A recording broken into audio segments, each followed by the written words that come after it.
it's a day that ends with a Y. Fellas know what that means. It means that there's an angry feminist somewhere out there screaming into the void of the internet about the video game subculture. In this instance, it is the Mary Sue talking about the PC gamer celebrating 30 years of video game history and doing so without mentioning a single woman. Welcome back to Words of Paradise. I'm your host, Leon Idle, and that's right, the Mary Sue, and I'm sure various other outlets. I bet you'll see something like this from Polygon, or you would have seen one from Jezebel, but not any longer. They are upset that the PC Gamer, a reputable, or at least what used to be reputable outlet for video game news, is celebrating 30 years of video game history, and they didn't mention woman, as if they have some sort of obligation to do so. So we're going to cover this, but before we do, hit that subscribe button. We are almost at the 2,000 subscriber mark, less than 200 away in fact, and we're trying to get there before the end of the year. So hit the subscribe button, and let's talk about it. PC Gamer celebrated 30 years of video game history without naming a single woman. And look, Vanessa Esgura, the individual that wrote this, I get it. You women want to be a part of everything, and it's understandable. People like being parts of things. I can completely appreciate that. However, 30 years of video game history, well, it's been a very, very male-dominated space for a long time now, and I ain't trying to sound like a sexist here, but look, I can't think of a whole lot of women that have contributed to the degree that any man has when it came to the gaming industry. There's a lot of games, a lot of history, a lot of consoles, and there's only so much you can fit into a magazine. I would much rather them leave women out of it rather than pandering to women and putting them in there for reasons that they don't deserve to be in other than they have a vagina. But let's read this article, see what they got to say. Women are used to being excluded in male-dominated professions and spaces, and the gaming industry has been particularly harsh, with so few in competitive teams and game development companies. Oh, competitive teams don't have a whole lot of women? It's almost as if it's because women are already a small subset in the gaming culture, despite the fact that men would love to have more women gamers in, as long as they can hang. You know how many girls I've gamed with that as long as they can talk trash and put up with other guys talking trash, have a great time? It's almost as if Cult Classic Cage has an entire YouTube channel dedicated to it because she is killer at playing video games, and even if she says she's not the best gamer, at least she knows how to hang with the boys. I've known a couple of girls in my personal life as well that are awesome to play video games with. In fact, a couple of them better than their boyfriends, for example. But as a whole, women are not usually a competitive type. That's a very male-oriented mindset. So there's a reason you don't see a lot of female professional gamers like on competitive teams. Women have other things they'd like to do, where one-on-one stuff, or things that just aren't fostered by a competitive nature that video games tend to come with. Even most men aren't really into competitive video games. That's why it's a professional thing. That's why it's a very small subset of individuals that actually get to do it. So by saying, oh, there's few women in this division, well, there's very few men in it as well, because not everybody gets to be a professional gamer. If anyone could do it, it wouldn't be something that people would enjoy watching due to the amount of skill it takes. And as far as development companies, look, it's not for lack of trying. Women just don't have inclination. In most instances, and we're talking about generalizations here, women don't have an inclination towards that type of work. I mean, that's something that's been established over and over again, is that predominantly, more often than not, the male brain is, we are geared toward object-driven work, whereas women are geared towards social or people-driven work. Hence the reason you see women being social workers and male doing things like, coding and video games. It's not really that hard to wrap your head around. Perhaps it's only fitting that women are yet again pushed away from gaming with 30 years of PC Gamer. The publication was criticized by many for not including any women in their anniversary magazine. Hold on. Criticized by many. Look, I don't know if they were criticized by many or not, because I'm looking around, it ain't trending on X. I don't see anyone talking about this aside from you guys, and again, I assume maybe Kotaku or Polygon will pick up on it as well, because it's Kotaku or Polygon. But at the end of the day, if they're being criticized by many, where are those tweets? Where are those X's? Where's anyone willing to say anything aside from you and your agenda-driven narrative? At the end of the day, there is not a problem with them not giving undeserved accolades. There are probably some women in video game history that may or may not, need to be in this magazine or should be in this magazine. I'm not a video game historical expert. I'm far more familiar with film when it comes to all the, the big names. But look, I am a Nintendo expert. I can give you name after name, list after list of individuals who worked for Nintendo in the early 80s and 90s, and let me tell you, not a lot of women on that list. I get it. You want to be represented. However, if you were to say, I don't know, let's say 30 years of cheerleading history, How many male cheerleaders would you have on your list and in your magazine? Don't get me wrong, men have been involved in cheerleading. It's definitely been a sport where men can compete.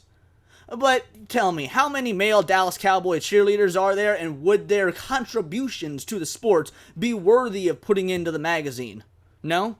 No, they wouldn't, you say? Or you can't think of any, you say? Well, there you go. No one's saying women can't be in video games or women aren't allowed to be in video games, but the heaviest hitters, the ones that have contributed to the most to the PC gamer and to the history of video games, whether you like it or not, have been male. Is that always going to be the case? Who's to say, maybe in 50 years, when the 50th anniversary comes about, there'll be some women that have done something worth noting.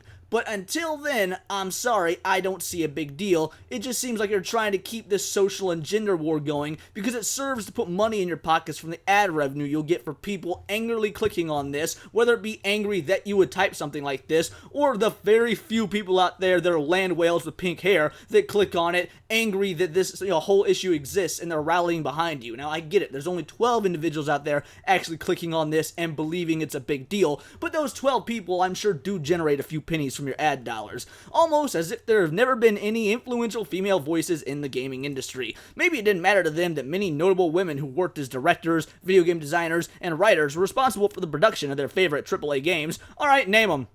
Because here's the dealio. I've read through this article. You want to know how many women they name? They name 2. Now, I don't know a whole lot about numbers. I ain't a mathematician wizard, but when they say many notable women worked as directors, they put right there, that's the exact word, many. That typically implies several, multiple, far more than dos. So when you say many notable women worked as directors, video game designers, and writers, and then you go on to name 2 in this article, both of which, in my opinion, aren't actually that of note, it only makes the case for why the PC Gamer only put men in this article. Let's see, they might have forgotten or completely glossed over many amazing female video game composers who produce OSTs that play in the background. And you know what? That's fair. In fact, when it comes to women in gaming, I would say that composers, the soundtrack makers, that's actually where women shine the most. There are plenty of video games out there that have got stunning soundtracks that are done by women.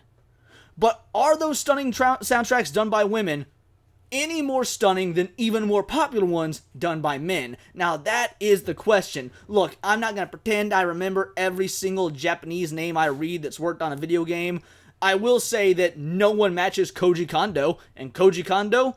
Yeah, Koji Kondo's a dude, and he's probably the most famous when it comes to video game music in the world, in all of video gaming history. So if they put him in the magazine, and not some third-rate female that, again, might be talented, well, her name ain't known the world over like Koji Kondo's is. I don't know what to tell you. You seem like you're really cherry-picking your outrage here. And then we got Alina, 16Z Demo Day. She says on X, I assume it's a she. I mean, it's almost 2024. You never really know anymore. So PC Gamer made the editorial decision not to include a single woman in the top voices of gaming for the last 30 years. See, hold on. You said it yourself. Top voices of gaming.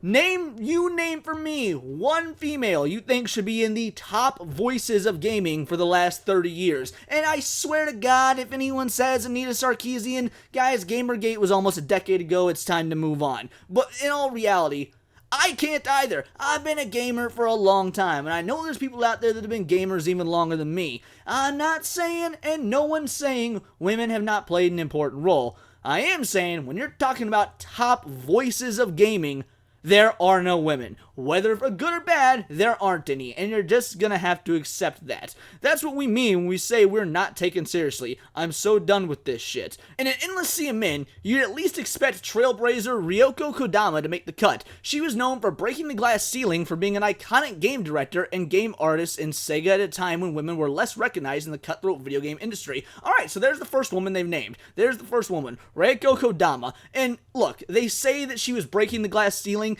and maybe she was. Maybe it was incredible for her to be a game director and game artist at that time. But the game she worked on, let's be real, what was Sega known for in the 90s? Hint, it wasn't Phantasy Star and Skies of Arcadia. Yeah, those are fondly remembered now to people with rose-colored glasses for nostalgia. But they haven't stood the test of time. You're not going to walk up to someone nowadays and talk to them about Phantasy Star or Skies of Arcadia. If you bring up Sega nowadays, it's going to be about Yakuza or Sonic the Hedgehog. And that's really about it. That's what Sega is bringing to the table. Kodama may have been great at her job, but let's not pretend that Phantasy Star and Skies of Arcadia were the end-all be-all of Sega video games. She's a female director who worked on some B-tier Sega titles back in the 90s. That is not good enough to be listed as one of the greatest voices in gaming history. I don't care what you got to say, it really isn't. But for recent examples, look no further than Jin Z herself, who's the art director of Supergiant Games. This is the indie gaming company that brought the dungeon crawler Hades to life. Alright, so she's the art director for an indie company that's done one notable game.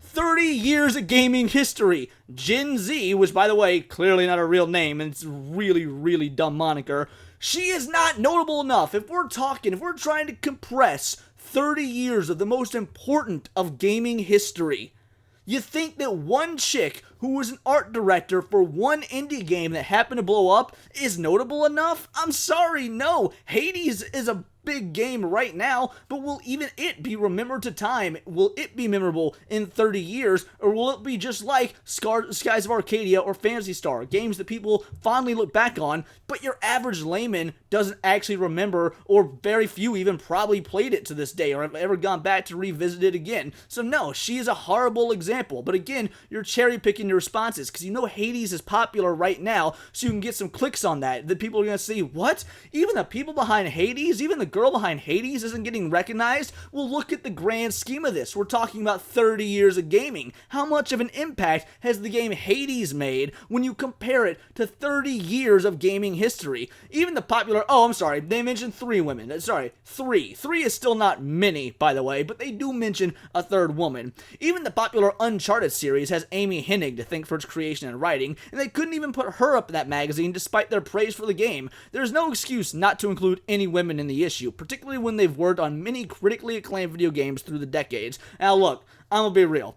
Maybe they should have added Amy Hennig. I don't know. I don't like the Uncharted games. I've never liked the Uncharted games, and I've always found the beloved, or the actual love for them, baffling. It's Tomb Raider with a dude. Like, that's really what it is. Tomb Raider if it starred a dude instead of Lara Croft, and let's be real, Tomb Raider was just Indiana Jones with a chick. So you're like, at this point, you're 3rd tier. I don't really think Amy Hennig did anything to revolutionize gaming just by creating Uncharted. Like, I don't think Uncharted itself is enough of a revolutionary game, or will also stand the test of time in the way that something like The Legend of Zelda does, but that's just me. Maybe of anyone they named, she might be the only one that might be worthy of being on this list.